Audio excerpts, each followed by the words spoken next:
What's going on, church family? My name is Pastor Jermaine, and we are in our 40 days of season of prayer. And as we go through our 40 days of season of prayer, we're praying for Kinston, North Carolina. Kinston, North Carolina is said to be one of the worst cities in North Carolina, but we want that to change. We want God to show up. We want that to go less and less and less and less. We want it to move to number 2, the number 3, the number 4, the number 5, and keeps going down. We want it to be not the worst city in Jesus' name, because when Jesus is in the city, that means that people who are actively causing the city to be bad will be transformed, will be changed, will be touched, will be moved by God in a mighty way. We want them to be getting baptized. We want them to become better fathers. We want those homes that are causing violence to be homes that now have small groups in them, so that they are reaching our others around them. We want to change the city through the power of the Holy Spirit as we pray for them, as we ask Jesus to come in and radically shake them. We want a shaking to be happening in Kinston, North Carolina. Do you believe God with me for that? Are you believing that God can move the city? God can change the city's status? God can give Kinston an upgrade? Are you believing God with me today? Because I believe God, that God can do it. And as we are believing God for that, as we are praying for the God to do that, as we're asking God to do that, I want to give you some good news. Yeah, give you some good news. You ready for good news? Here's the good news. In 1 Timothy chapter 1, verses 15 to 16, if you have your book right now, God's City, My City, by Dr. Roger Hernandez, Southern Union Ministerial. Listen up. This book is powerful. You got to get your copy. Stop by and see the Connect team. Ask them for your copy, okay? Because we're going through this. I want you to be intentionally reading God's City, My City. Be intentional about reading God's City, My City, because in it, in good days, day number 9, hear what the Bible says in 1 Timothy now, chapter 1, verses 15 to 16. Here is a trustworthy saying that deserves full acceptance. Christ Jesus came into the world to save sinners, of whom I am the worst.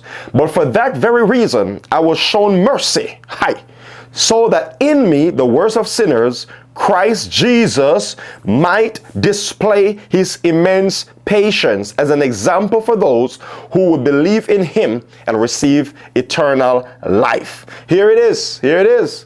Christ Jesus came into the world to save sinners.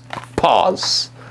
Christ Jesus came into the world to save sinners. Pause. Notice who is speaking here. Paul is letting you know that he is the worst of sinners, and you know Paul to even be the best of writers. But Paul is saying that even though I might be known right now to be the best of writers, I want to let you know I'm the worst of sinners. How do you see yourself? Yes, God is using you, but also you know where God brought you from. Hear me. I say, yes, God is using you now, but you also know where God has brought you from. The thing is why sometimes Christ is not good news to us right now, and even this Hope series that's coming up on August the 9th to August the 2nd to August 9th, the reason why some of us really are not excited as yet for that is because we understand God is using us, but we have forgotten where God met us. Hey, God Almighty. I said that we're excited God is using us, but we have forgotten where God met us. God met some of you right now in the club. Come on. Talk the truth. God met some of you guys in the backseat with somebody else. God met some of you guys when you were smoking the blunt and drinking alcohol and doing some things that were contrary to his will. When you were going through relationship after another relationship, heartbreak after heartbreak, wrong decisions after another wrong decision, till you were fed up, losing your mind, stuck. Then you cried out to God, and God stepped in, and look at you now, married with kids. Life is going well. Have a house, have a car. You have good amount of savings. You have so many different things that God has blessed you with. But don't forget where God met you. Like Paul, we all, like myself, can be like, I'm the chief of sinners. I was so messed up, but God met me. And this is the good news that Christ picked you up and put you to where you are. And I want you to look at those around you now and just have the radical belief that if he did it for me, then he can do it for you. I say, if he did it for me, then he can do it for you.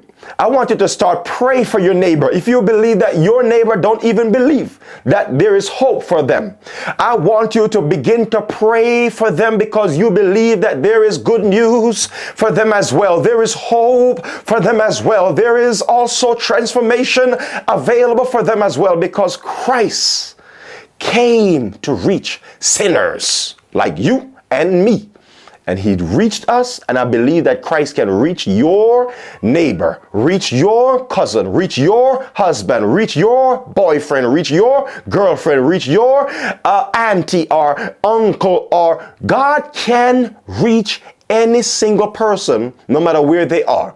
And I want you to believe God with me in the season that God is about to wake them up. God is about to change something. God is about to turn something. So I want to challenge you to find three people who you have a relationship with. Maybe your friend, maybe your aunt, maybe your mom, maybe your dad, maybe your children. I want you to find three people who they're not saved. They're not coming to church, or they are coming to church, but they haven't given their life to Christ, but they're not yet baptized. I want you to find three people, and I want you to pray that God will help them to understand the good news of the gospel and be saved in Jesus. Come to the meeting, August the 2nd to the 9th, and be saved. I want you to begin to pray for them that there is hope. Pray in faith that God is about to transform their lives. God is about to shake things up. Are you believing God with me? Are you believing God with me? I can't hear you. Are you believing God with me? Type it in the chat. Type it in the comment section. Are you believing God with me? That God can use his son to radically change these individuals' lives. Those three people that you are praying for. Let us pray together for those three people. Yeah, let us pray. You can pray in the chat as well. You can pray in the chat. Let's pray. Heavenly Father, in Jesus' name, we're praying, oh God, that the good news will be manifested like it did to Paul, like it did to me, like it did for those who are listening to me. Let it manifest in these three individuals' lives that everyone has selected, oh God, that they're praying for to attend the meeting on August the 2nd through to August the 9th. May the Spirit of the living God show up in their lives right now. Fix something that they have been really desperately needing help with. Fix it, Lord. Fix it. Heal somebody who is asking for healing, that they will know that, man, Jesus healed me. I want to go to church. Do something for them, Lord. And even if you don't want to do something, even if you choose not to do something for them, may you show up in such a way where they will be like, you know what, man? I need God, man. I need God in my life. I just need a revival. I just need God. Give them a burning desire that they will start to feel like, I cannot live without Jesus. Lord, we're praying for these people, Lord. Do something mighty and strong in their life. Do something mighty and strong in their life. I pray for my dad that you do something mighty and strong in his life, that he will come to you, God. He will come to you, Lord. He will do something, you will do something for him, and he will say, I need Jesus in my life. I pray for somebody who is praying for their family member, their relative, might not be given their life to Christ as yet. May you do something radical in their lives, God. Shake it up. Turn things around. In Jesus' name I pray. Amen. Amen. Come on, put it in the chat. Give Jesus some hand clap of praise. If you believe that God is changing things, God is turning things, God is restoring things, God is convicting people, God is doing something mighty in the lives of those individuals you're praying for. All right. God bless. I'll see you next time. Peace.